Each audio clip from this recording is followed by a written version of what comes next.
pessoal, eu sou Luciane Raposo e vocês são bem-vindos ao Literatura para a Vida, o canal onde nós debatemos sobre leitura, literatura e como vivermos como leitores. Hoje eu queria falar sobre ritmos de leitura, mas dando alguns exemplos. Eu tenho um amigo, Leandro, que ele me deu este livro, O que se diz, o que se entende, da Cecília Meirelles. Cecília é uma autora que eu sempre apreciei por poemas esparsos, leituras muito esparsas, mas que não conhecia profundamente. Aquele nunca te vi, sempre te amei, basicamente isso. Aos poucos eu estou tomando conhecimento de quem é realmente Cecília. E isso tem me levado a desenvolver ritmos próprios de leitura. Cada autor, cada gênero, cada estilo costuma ter um ritmo próprio. Por isso que às vezes a gente lê determinado livro e pensa assim, poxa, eu estou lendo tão devagar, o que está acontecendo comigo? Meu ritmo era muito mais rápido, esse livro não acaba nunca. Em outros momentos parece que a gente quer se livrar do livro, então devora absolutamente. Não porque está empenhado nele, porque é um thriller, é um suspense, é uma história rocambolesca. Não é nada disso, é simplesmente porque a gente quer se livrar de uma obrigação de leitura. A ideia não é essa.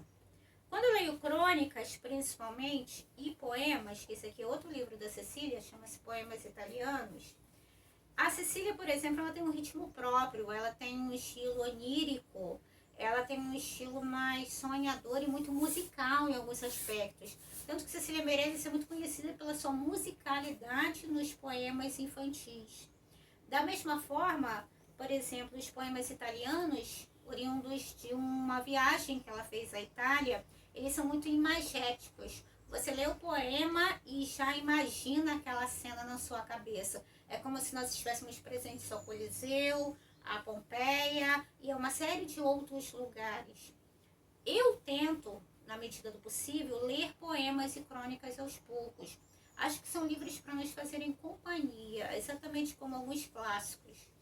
São livros para você ter na cabeceira da cama, na estante ali do lado, o livro ao lado da sua mesa de café da manhã, o livro que você tem no cantinho ao lado, quando termina o dia, é possível respirar, despir as vestes do trabalho, dos esforços cotidianos, dos compromissos e vestir a alma poética que às vezes a gente deixa de lado nas tribulações do cotidiano, o que não deveria ser feito, já que quando a gente caminha com poesia, com prosa, quando a gente caminha com sensibilidade, não esquece quem é e nem esquece exatamente o que nós estamos fazendo no mundo e por quê.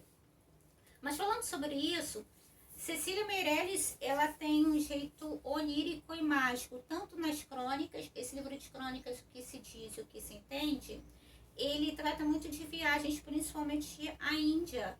Cecília esteve lá, há um box com crônicas de viagem dela, muito interessante, e ela vai mostrando, não só de uma forma sonhadora, mas também de uma forma real, as experiências, os encontros, as transformações a partir do contato com a Índia, que não era tão conhecida assim na época em que ela esteve.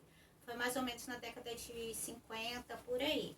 Da mesma forma, os poemas italianos são fruto desse período. Cecília, que morreu cedo, Cecília esteve na Itália, esteve em parte da Europa, esteve na Índia e transformou alguns poemas em imagens da Itália. Quando eu falo em ritmos de leitura, é justamente isso. Poemas italianos e o que se diz e o que se entende são livros que deveriam nos acompanhar por um longo tempo. Ler uma crônica por dia, ler um poema por dia, saborear, voltar a ele, se sentir que o poema ou a crônica ainda não disse tudo o que poderia nos dizer daquela leitura, até porque cada leitura nos diz algo diferente. Acima de tudo, manter um ritmo que seja prazeroso, para que uma crônica e um poema, principalmente de pessoas como Cecília Meirelles, seja uma companhia que nos traga alento, que nos traga tranquilidade e que, acima de tudo, que nos ensine que ler é caminhar, é saborear, é vivenciar todos os dias um pouco mais da nossa humanidade. Então eu recomendo Cecília para curadoria cultural e recomendo Cecília para o dia a dia.